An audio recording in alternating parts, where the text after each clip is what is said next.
Greetings, folks. Wake up, South Africa. You are listening to the Coffee Conversation, and my name is Accusation. Dean. Yes, I'm Dean Haystack, just a guy who gives a damn, and we're going to have a last insert, I think, hopefully on white privilege, and so much fun. White privilege. Finish it off. You privileged fellow. Yeah, I am. I have to admit it. What's been so amazing about this journey, even that we are, now, firstly, we never claim the monopoly on knowledge or truth. That's not what this is about. You're not sitting there going, I know the answers, and I'm not sitting here going, I know the answers. And in our interactions and discussing white privilege again, and in more depth, there's breakthroughs that we're finding. So in one way, and I know you might not like this term, but I'm going to shatter this image of white privilege for the negative thing that it's presented to be entirely on its own. I hope that we manage to achieve that today. So give me some... Do you want to shatter it? Well, I'll explain. I'll tell you how to shatter white privilege. Move to Tembalete, I'll move to... where do you stay? Where do I stay? Should we say that? Okay. Maybe. But I was troubled tremendously after we spoke last time, thinking stuff through, because getting a grip on the subject is so emotionally intense that even for us who've been engaging for 3 years, there's still so many things that are offensive. Not even in what you say, but in the existence of these terms that are so misunderstood. Give a little bit more,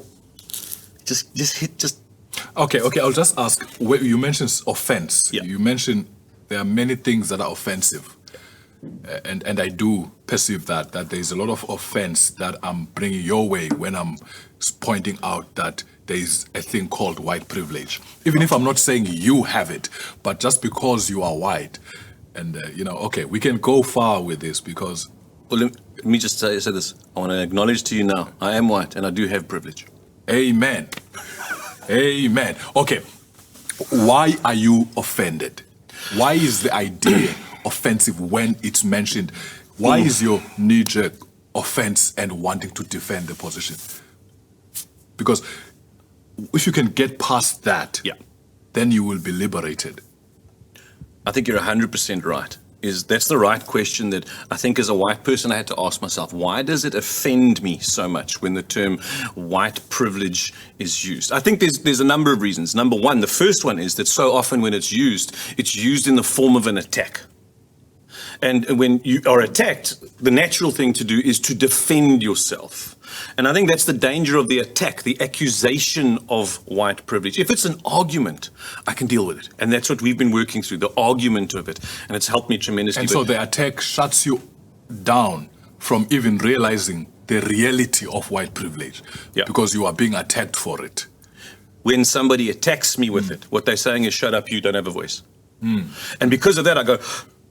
I'm lost. And it's true. What you are saying, I will be one to admit that South Africa definitely has demonstrated that how white people have become irrelevant because of their privilege. There is truth to that, and I think it's deadly. I think it's damaging to society, even to the possible effort of transferring privilege to everybody.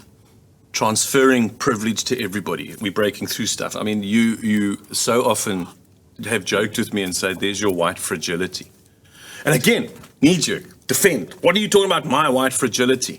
I mean, let's think about the sun. I mean, the sun destroys you easily than very quickly. I don't know why we call colors colors. I mean, I get born and I'm pink. I don't breathe, I turn blue. I lie in the sun, I go bright pink. I get cold. I think I get cold. I turn different colors, nobody else does. But the fragility aspect is actually real because at the moment we feel so irrelevant, we feel so excluded, we feel so not as if we're contributing any more with any relevance that is considered, and is making us feel fragile. And it validates even that statement, that there is a white fragility that does exist because we feel like we're under attack. Now, offense, you mentioned quickly, very quickly, because I want you to carry on with where you were. There's 3 aspects to offense. You can do something offensive and I take offense because offense is in me. You can do something offensive and I don't take offense because offense is not in me. Or you can do something that's totally not offensive and I still take offense because offense is in me.